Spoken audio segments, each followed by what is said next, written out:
CRM बच्चों, तो आज के इस लेक्चर में हम सीखने वाले हैं कि आप किसी भी संख्या का क्यूब रूट कैसे फाइंड आउट कर सकते हो। देखो, क्यूब रूट का मतलब क्या होता है, तो पहले आप ये समझो कि स्क्वायर रूट का मतलब क्या होता है। स्क्वायर रूट को आप कुछ इस तरह से लिखते हो, और क्यूब रूट जो होता है उसको आप कुछ इस तरह से लिखते हो, ऐसा है। यहाँ पे जो छोटा एडिशनल पॉइंट जो है ना, इसको ऐड किया जाता है क्यूब रूट में, और यहाँ पे इनडायरेक्टली 2 लिखा होता है, बट उसको हम अमूमन लिखते नहीं है। ठीक है, इसमें यहाँ पे इसका मतलब है 2 × 2 इन रूट के अंदर, और यहाँ पे इसका मतलब है 3 × 3 × 3। जब आप इसको आप कैलकुलेट करने लगोगे तो यही संख्या वापस आ जाएगी, इस तरह से है। बट यहाँ पे दो जो है, 2 बार आ रहा है, इसका मतलब इसका जो मूल है वो 2 होगा, क्योंकि यहाँ पे जो है 2 लिखा गया है, और यहाँ पे 3 हिडन लिखा होता है। इसका मतलब क्या, 3 बार है, मतलब एक जोड़ा ये बनाएगा, तो इसका जो मूल होगा वो 3 होगा। तो आप समझ गए होंगे क्यूब रूट आखिर होता क्या है। आपके कंपटीशन में बस आपको इतना जानना ही आवश्यक है, आपको कोई थ्योरी नहीं लिख के आना एग्जाम में, है ना। अब क्यूब रूट कैसे फाइंड आउट करते हैं वो हम सीखते हैं। बहुत ही ईजी है, 2 से 3 सेकंड में आप उसको अचीव कर सकते हो, आपके उत्तर को, है ना, इतना कोई दिक्कत नहीं है। बट वही, जब भी कोई शॉर्ट ट्रिक समझने की बात आती है तो मैं हमेशा कुछ चीज़ आपसे कहता हूँ कि ये आपको याद रहना चाहिए।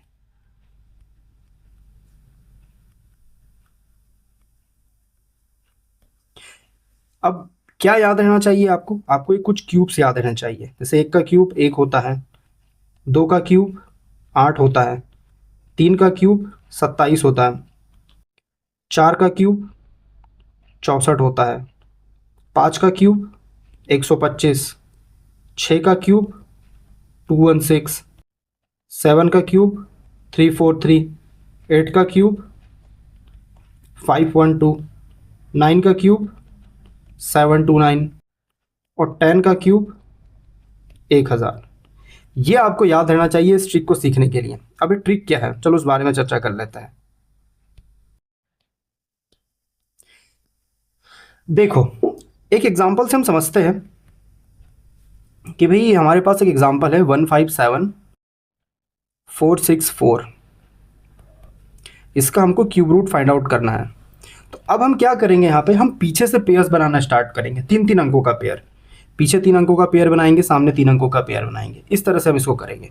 जो हमारा स्टेप 1 है, स्टेप 1 में हम ये आस्क करेंगे कि भाई इसका जो यूनिट डिजिट है 4, है ना, 4 किस घन का यूनिट डिजिट होता है।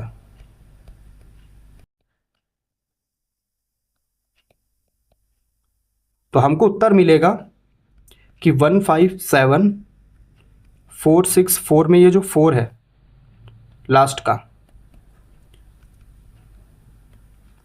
4 केवल एक में आता है, और वो है हमारा ये 4 का क्यूब। तो ये जो 2 संख्या है ना, इसमें यहाँ इसका मान होगा 4। तो पहले तो स्टेप 1 में हमको ये उत्तर मिल गया। अब हम स्टेप 2 में चलते हैं। स्टेप 2 में कि जो फर्स्ट पेयर था 157 किन 2 संख्याओं के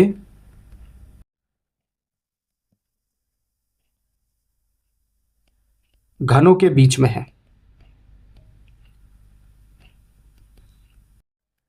तो यहां से हमको हमारा उत्तर मिलेगा कि भाई 157 जो है 125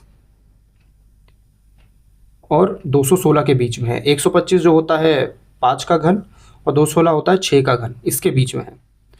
तो अब हम क्या करते थे, हमेशा स्क्वायर में भी हमने सीखा था कि हम हमेशा छोटा वाला हम लेते थे। तो यहाँ पे हमारा क्या, छोटा वाला उत्तर आ जाएगा।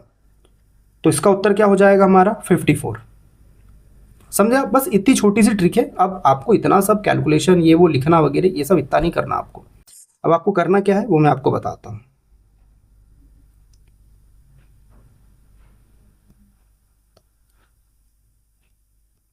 आपको करना क्या है, वही एग्जांपल लेते हैं सेम। एक कलर थोड़ा चेंज कर लेता हूँ, येलो कलर बढ़िया रहता है। देखो, वही सेम एग्जांपल ले लेते हैं 15764। इसी का हम घन ज्ञात करते हैं।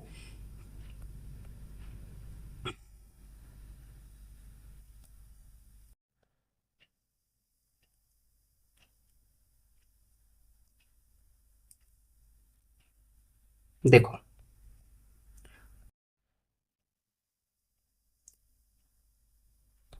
अब इसका घन ज्ञात करने के लिए क्या करेंगे हम, 15764 जैसे का वैसा लिख लेंगे।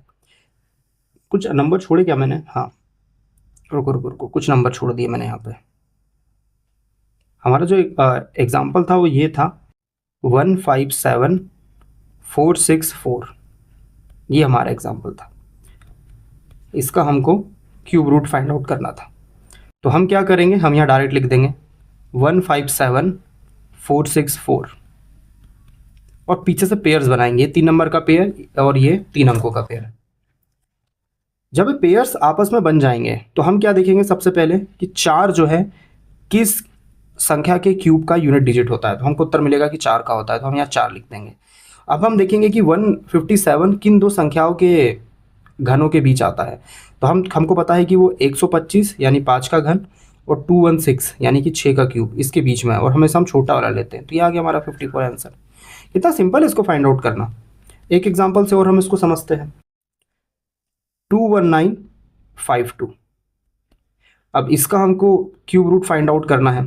तो इसका क्यूब रूट कैसे फाइंड आउट करोगे, पहले तो इसको लिख लो व्यवस्थित 21952। अब इसमें क्या करोगे, इसमें भी वही आप सेम ट्रिक लगाना कि भाई पीछे के 3 अंकों का एक जोड़ा और सामने के 2 अंकों का जोड़ा बना लेना। अब ये बताओ कि 2 किस संख्या के क्यूब का यूनिट डिजिट है। तो 2 आपको यहाँ दिख रहा होगा कि 8 का है, तो यहाँ पे आप क्या लिख दोगे, यहाँ आप लिख दोगे कि भाई 2, ये आ गया 2। अब उसके बाद हम क्या करते थे, हम ये देखते थे कि 21 जो है किन दो संख्याओं के क्यूब के बीच में आ रहा है। तो 21 जो है इन दो संख्याओं के क्यूब के बीच में आएगा, 2 का क्यूब और 3 का क्यूब। छोटा हम हमेशा लेते तो छोटा यहाँ पे लिख देंगे हम, है ना। तो इस तरह से आप इसको फाइंड आउट कर, सॉरी यहाँ पे 8 आना चाहिए, 2 जो है 8 के पीछे में आता, तो 28 हमारा आंसर हो जाएगा। ठीक है, अगर आपको समझ में नहीं आया तो एक बार मैं फिर से आपको समझा देता हूँ। ये संख्या हमने लिखी 21952 और पीछे का जो 2 है, हम ये देखेंगे कि 2 किस संख्या के क्यूब के यूनिट डिजिट के रूप में आ रहा है, किस संख्या के घन के यूनिट डिजिट में है। तो आपको यहाँ से उत्तर मिलेगा कि भाई 8 का क्यूब 5.2 होता है। इसका मतलब इकाई का अंक यहाँ पे क्या आएगा, 8 आ जाएगा। और यहाँ सामने का अंक अगर हमको पता करना है तो हम ये देखेंगे जो ये दूसरा पेयर है हमारा 21, क्योंकि पीछे 3 अंकों का पेयर बना था, सामने 2 अंकों का पेयर बना है। तो ये 21 किन दो संख्याओं के क्यूब के बीच आता है। तो ये 2 का क्यूब और 3 के क्यूब, इनके बीच में ये आता है।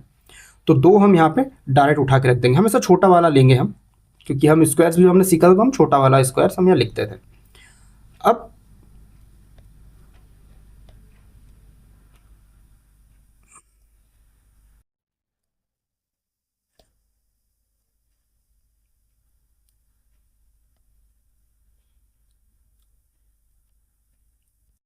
अब हमने ये तो सीख लिया, अब कुछ एग्जांपल्स और हम देख लेते हैं।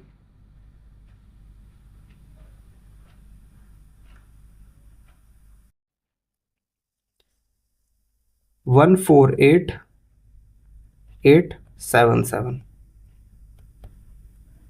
इसका क्यूब रूट हम निकाल के देखेंगे। और हम निकाल के देखेंगे 300,763 का, इसका क्यूब रूट हम निकाल के देखेंगे। ठीक है, और एक नंबर देख ले लो 91125, इसका क्यूब रूट आप निकाल के देख लो। देखो इसको इधर व्यवस्थित लिख लो पहले, 148,877, पीछे 3 अंकों का पेयर और सामने 3 अंकों का पेयर। जो लास्ट यूनिट डिजिट है 7, तो अब हमको यहाँ देखना है कि 7 किन दो संख्याओं का, किस संख्या के क्यूब के पीछे में आता है 7। तो हमको यहाँ दिखेगा कि भाई 7 तो किसी भी संख्या के इसमें पीछे में नहीं आता।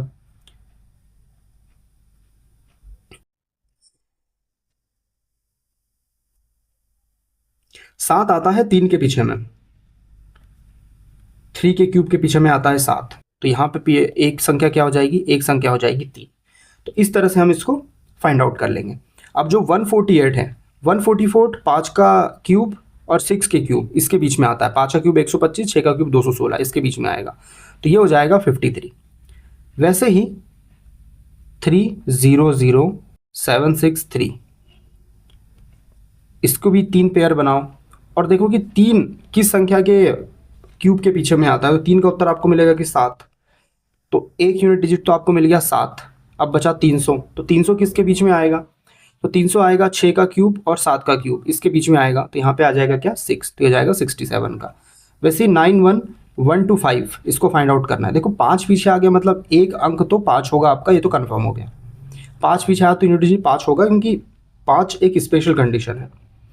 ठीक है, अब बचा क्या? ये 3 का एक पेयर बना, एक 91 का पेयर बना। अब ये 91 किन दो संख्याओं के स्क्वायर के बीच में आएगा? एक तो 5 का क्यूब, सॉरी किन दो क्यूबों के बीच में आएगा?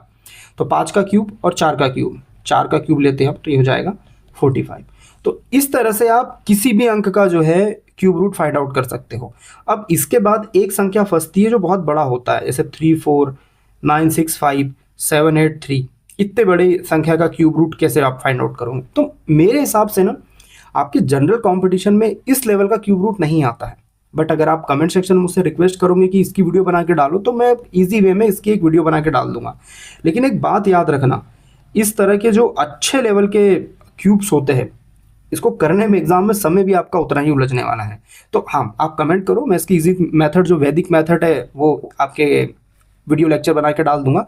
बाकी मेरे हिसाब से तो मॉक टेस्ट वगैरह जितने मैंने अटेम्प्ट दिए हैं, जितनी किताबें पढ़ी है, इसका उपयोग बहुत कम जगह पे देखने को मिलता है। 5% के आसपास या फिर 2% के आसपास का यूजेस होगा, बाकी उतना नहीं आता है ऐसे क्वेश्चंस। ठीक है, उम्मीद करता हूँ आपको ये लेक्चर सीरीज पसंद आ रही होगी। अगर पसंद आ रही है तो आप इस चैनल को सब्सक्राइब करिए, वीडियो को लाइक करिए। मिलता हूँ आपसे मैं ऐसी किसी वीडियो में, तब तक के लिए जय हिंद, वंदे मातरम।